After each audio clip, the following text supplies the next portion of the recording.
వెళ్తాయి అందరు వస్తాయి.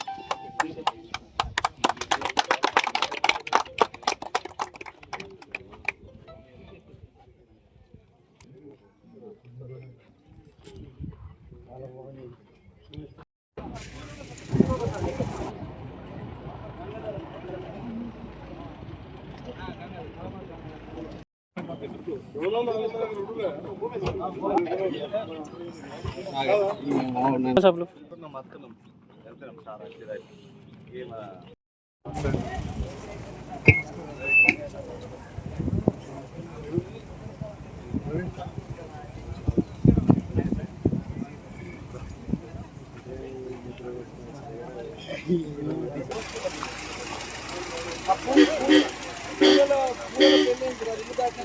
మన కోసుకోవాలి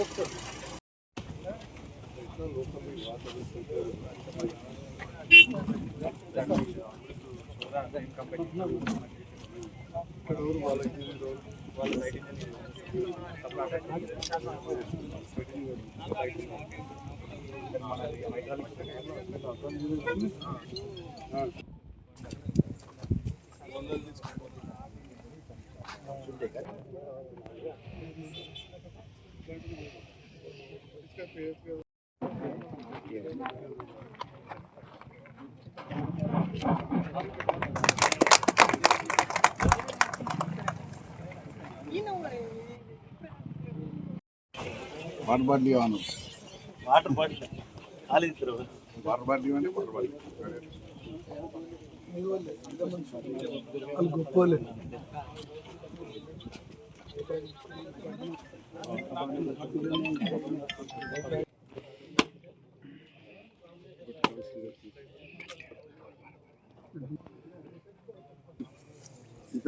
వరుణ్ సార్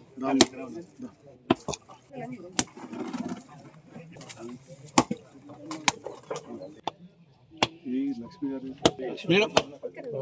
శోధ ఏజెన్సీ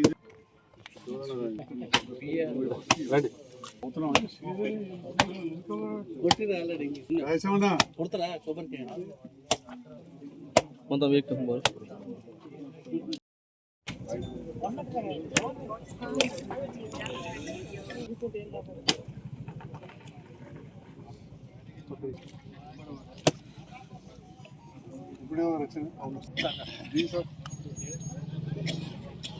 వెళ్ళండి.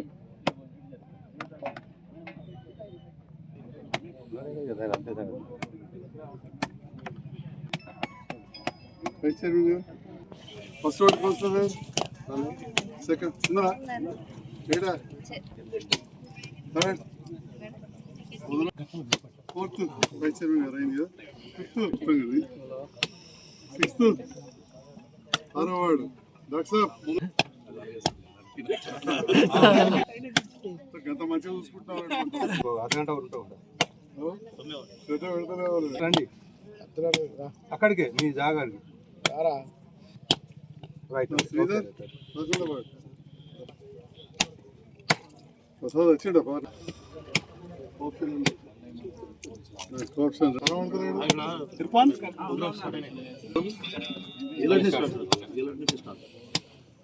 ముడి పోదాం అనుభవం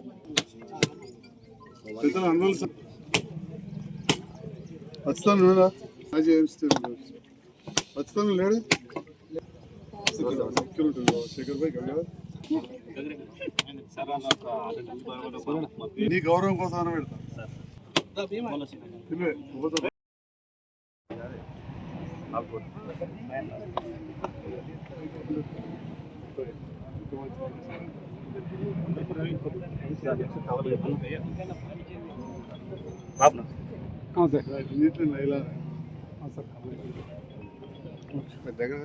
ఇంత పెద్ద కార్యక్రమానికి శ్రీకారం చుట్టినటువంటి మన డాక్టర్ సంజయ్ కుమార్ ఎమ్మెల్యే గారికి మనస్ఫూర్తిగా మన పట్టణ ప్రజల తరపున మా యొక్క కృతజ్ఞతలు తెలుపుతున్నాం సార్. ఏదైతే ఇట్టి కార్యక్రమంలో నిజంగా సుందరీకరణ ఎంతో పాత చెరువు పేరుందిన పెద్ద చెరువు అంత 3.5 కోట్ల 3,15 లక్షలతోని ఇంత పెద్ద ఎత్తున సుందరీకరణ కార్యక్రమం అనేది అది ఆలోచననే గొప్పవైతే దాన్ని ఆచరణలో పెట్టడమే ఓన్లీ ఎమ్మెల్యే గారికి సాధ్యం తప్ప ఇంకోళ్ళకి సాధ్యం కాదని చెప్పి నేను మనస్ఫూర్తిగా కోరుకుంటున్నాను. ప్రతి విషయం ఏదైనా మనసులో తట్టిందంటే రవి అదేంది ఎక్కడికి వచ్చింది ఏం కథ అని చెప్పి ప్రతిసారి ఫోన్ చేసుకుంటూ తెలుసుకుంటూ ప్రతి ఒక్కళ్ళు ఇట్లా ఉంటే నడదా ఇట్లా నిద్రపోతే నడది ఏదైనా మీరు పని ఒక బాధ్యత వచ్చినప్పుడు ఆ బాధ్యత మీరు కరెక్ట్ నెరవేర్స్తేనే రాజకీయాలు రావాలా అసంటి వాళ్ళు రాజకీయాలు రావద్దని చెప్పి గట్టిగా మాకు నొక్కి చెప్పిన మన ఎమ్మెల్యే గారికి నిజం చెప్తున్న మనస్ఫూర్తి నేను ఏదైతే 2.0 అనేది ఇది ఇప్పటి వరకు జరిగింది భగీరథ కావచ్చు ఇంకేదో కార్యక్రమాలు కావచ్చు కానీ ఏదైతే ఇప్పుడు ఈ ట్యాంక్ ద్వారా వచ్చి దాదాపు 16 లక్షల లీటర్ల సార్ 16 లక్షల లీటర్లది ఇంత శుద్ధి జరిగి ఇంత పెద్ద ఎత్తున మనకు ఈ పట్టణానికి దాదాపు 40-50 సంవత్సరాల వరకు నీటి కొరత లేకుండా ఈ ఆలోచన రావడమే పెద్ద గొప్ప పని అది. దీన్ని నిజంగా సార్ మాకు ఈ ఇంత పెద్ద కార్యక్రమం రావాలంటే మేము పట్టణ ప్రజలు మేము ఎంతో గర్వంగా మాకు అభిప్రాయపడుతున్నాము. ముఖ్యంగా ఇంకా ఎన్నో కార్యక్రమాలు మన ఎమ్మెల్యే గారికి మనము ఏదున్నా మనం చెప్పుకొని చేయించుకుందాము. ఒక మొదటి స్థానం ఉందని చెప్పి నేను మనసులో భావిస్తున్నాను. ఈ అవకాశం ఇచ్చిన ఎన్ని చూడాలని చూసినాం. ఉప్మాడు కదా అనుక పోయినాం, రామాజపేట శివారు పోయినా మీకు తెలుసు. పైసలు ఇచ్చి కోడే లెవెల్ కలిసి లేదు. అర్బన్లో కావాలి మనకు. ఎడు చూసినానికి ఇట్లున్నది రాయకల్. ఇటుకాల దిక్కు డౌనే, కుమార్పల్లి దిక్కు డౌనే, మైతాపూర్ దిక్కు డౌనే. సో అందుకోసం ఇది తీసుకోవాల్సి వచ్చింది. మరి ఈ సందర్భంలో మీకు అందరికీ చెప్తా ఉన్నా, రాయకల్ ప్రజలకు ముఖ్యంగా మా కౌన్సిలర్ ఇంతవరకు ఈ రాయకల్ పట్టణానికి ఉన్న అన్ని ట్యాంకుల కెపాసిటీ కలిస్తే 3 లక్షల లీటర్లు కూడా లేవు. అంటే దాదాపు 30,000 జనాభా ఉంది. ఎంత సార్ 2011 పాపులేషన్ లెక్క. అంతకంటే 15 ఏళ్ళు అయింది కాబట్టి జనాభా లెక్కలు ఇప్పుడు జరుగుతున్నాయి. 15 ఏళ్ళు అయింది పల్లెటూరు లెక్కలు వచ్చారు. ఖచ్చితంగా 20,000 పైననే ఉంటుంది తప్ప కింద ఉండదు.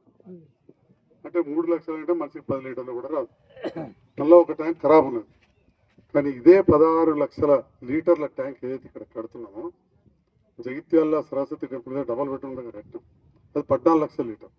ఇక్కడ 16 లక్షల లీటర్లు కడుతున్నామో, ఏదైతే మన స్పెసిఫికేషన్స్ ఉంటాయో, ఒక వ్యక్తికి 100 లీటర్ల నీళ్లు అవసరం. స్నానానికి కావచ్చు, వంటకు కావచ్చు, బట్టలు ఉతకడం కావచ్చు. ఇక మనం అమృత భగీరథ అంటే తాగాలంటున్నాం కానీ ఎందరు తాగుతారు మనకిరికి అన్ని కలిపితే మనకు ఒక 100 లీటర్ల నీరు అవసరం. అంటే ఇవాళ ఏదైతే ఈ 16 లక్షలు 3 లక్షలు 20 లక్షల దాదాపుగా నీరు ఒక్కసారి నింపుకుంటే మనం కూడా నింపుకోవచ్చు. మొదటిసారి ఒక్కసారి నిండితే రాయకల్ పట్టణ ప్రజలందరికీ దినమంతా సరిపోతుందని చెప్పి ఈ సందర్భంగా తెలియజేస్తాను. ఒక విషయం ఇంతకుముందే చెప్పిన, నేను అంతకుముందు నేను గెలిచి లేను, పాలకవర్గం కూడా పూర్తి స్థాయిలో లేదు. అప్పుడు గ్రామ పంచాయతీ భగీరథలో పైప్ లైన్లలో చాలా ప్రాబ్లం వచ్చింది. ఇప్పుడన్నా మరి శోధ సైట్ ఇంజనీర్లు ఉన్నారు, ఏజెన్సీ, మిమ్మల్ని రిక్వెస్ట్ చేస్తూ ఉన్నా, ట్యాంక్ అంటే మా రాయేశం అన్న బాగా అనుభవజ్ఞుడు కడతాడు. మీరు వార్డులో ప్రత్యేకంగా తిరిగి ఎక్కడ కూడా ఇబ్బంది రాకుండా చూడాల్సిందే మిమ్మల్ని కోరుతా ఉన్నా.